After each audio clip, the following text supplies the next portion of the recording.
Hello. It is an honor for me to be here today at the 11th edition of the International Conference on Optimization and Applications ICOA 2025 to present our work entitled Tariff and the Grid Constraint Optimal Control Law Design for Intelligent Charging of EVs. First, my name is Ikram Barqi. Currently, I am a PhD student in Automotive Embedded Systems at LISA and SAFEZ, and this research has been carried out in collaboration with the Professor Hisham Hihi and Dr. Naufal Billah. So now let me briefly walk you through the structure of this presentation. I will begin with a short introduction where I will highlight the context, the main challenges, and the problem behind this work. Then I will present the objectives followed by the formalization and the modeling of the control system, which will set the foundation for our proposed approach. I will next move on to the predictive control strategy and the formulation of the optimal control law. After that, I will discuss the implementation and the simulation of these model predictive control laws in MATLAB. And finally, I will conclude by summarizing the key results and outlining perspectives for future work. As we all know, we are living in the era of energy transition. Renewable energy is booming.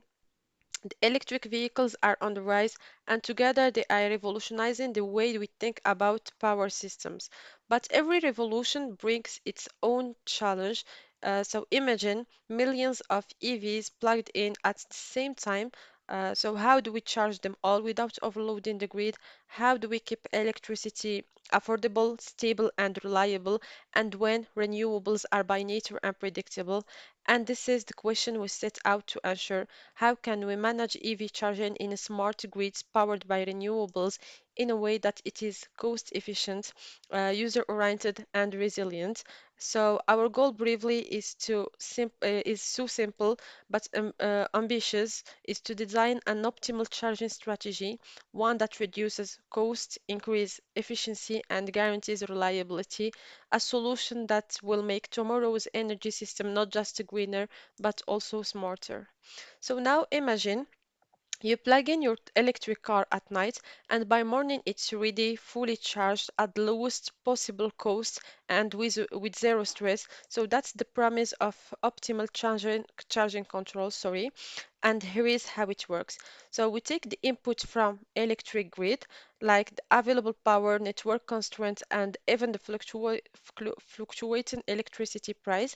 And at the same time, we respect the battery constraints, such as maximum power, state of charge limits, and so on. But the real game changer here is that we also integrate the user preferences. So, for example, I need my car charged at 7 a.m. and I want the lowest cost, and also I'm okay with the 5% flexibility. So now combine that with the technical characteristics of vehicle mentioned here, and with all this data, our system runs energy and cost optimization, making sure the deadline is met, the costs are minimized, and both the grid and the battery are protected. So in short, the optimal charging control is smart, efficient, and user-centric, and transforms EV charging from a simple plug-in into an intelligent cost-saving strategy for both drivers and the power grid. So the objective of our control system is straightforward, minimizing the total charging cost, and formally, this means minimizing the integral of charging power times electricity price over the whole charging horizon. But optimization has meaning only if we respect constraints like attendance time, vehicle constraints, compliance with network limits, and finally reaching the required final charge state. So to translate these equations into something practical, we define a charging control system. It is built around four key elements: input, output, parameters, and constraints. So the inputs like SOC, tariffs, grid availability, outputs such as charging power, SOC, and cost. The parameters, so they are the things that represent the vehicle itself, such as battery capacity, efficiency, and operating time. And finally, the constraints such as power limits, peak hours, and the tolerance margin.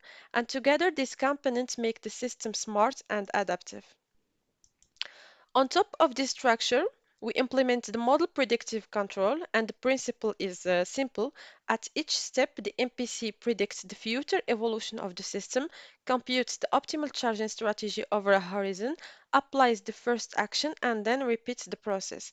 And we apply it into two formulations. The basic one minimizes charging cost while reaching the required SOC, and the advanced one adds an extra layer for penalizing peak demand to reduce stress on the grid and improve long-term sustainability.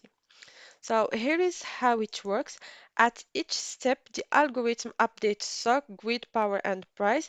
It solves the optimization, applies the optimal power, then repeats until the picture, and it's short, continuous adaptation, and always optimal. Finally, we implemented the problem in MATLAB, but first we set the conditions, a dynamic pricing scheme with peak and off-peak tariffs and the grid power limits of 4 kilowatt and 7.4 kilowatt, and battery parameters such as 16 kilowatt per hour capacity and 19% efficiency. And the user objectives is to reach at least 19% stock by 7 a.m. with 5% tolerance.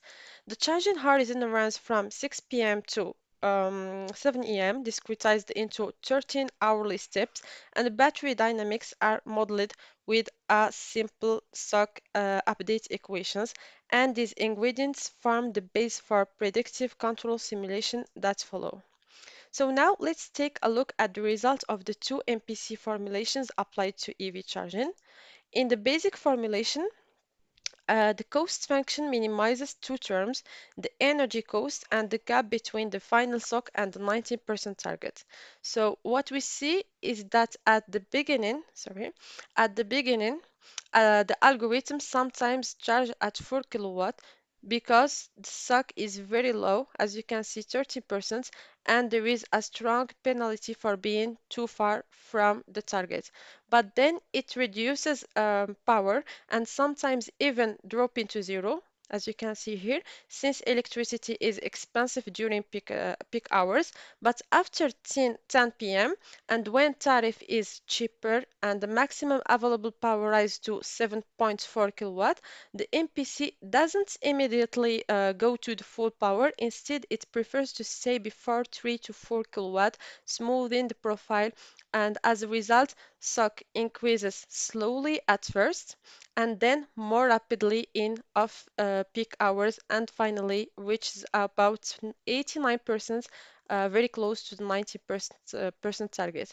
And this shows a good cost performance trade-off. However, there is a limitation. So nothing prevents the system from demanding high peak power, which is a residential context can lead to overloads and penalties. And this is where the advanced formulation comes in. So here, a third term is added to the cost function, which is the peak power penalty. And now the goal is not only to minimize cost and reach the SOC target, but also to avoid the sharp power peaks and keep the charging smoother. So we can clearly see that the power profile become more stable. Even though 7.4 kilowatt is available, the controller rarely goes beyond 3 to 4 kilowatt because going higher would trigger the peak penalty, and the sock here evolves more evenly and still reaches almost 90% by the end. And in the cost decomposition, we can also see that at the beginning, three pressures coexist, the energy cost, the sock penalty, and the peak penalty. And later, at the sock, as the sock rises and the charging stabilizes, the peak penalty almost disappears. And in short, we can see that the basic MPC optimizes cost and SOC, while the advanced one adds a crucial layer of intelligence by actively managing peak power and making it much more suitable for real-world residential charging. So to conclude, our MPC can run locally in the vehicle or centrally on a platform, and the best option is often a hybrid strategy. And the next step includes scaling to multi-VE coordination, adding predictive scenarios, refining time resolution, integrating adaptive learning, and finally testing in a real environment. So thank you for your attention. I look forward to your comments and questions and to sharing more in October. Thank you.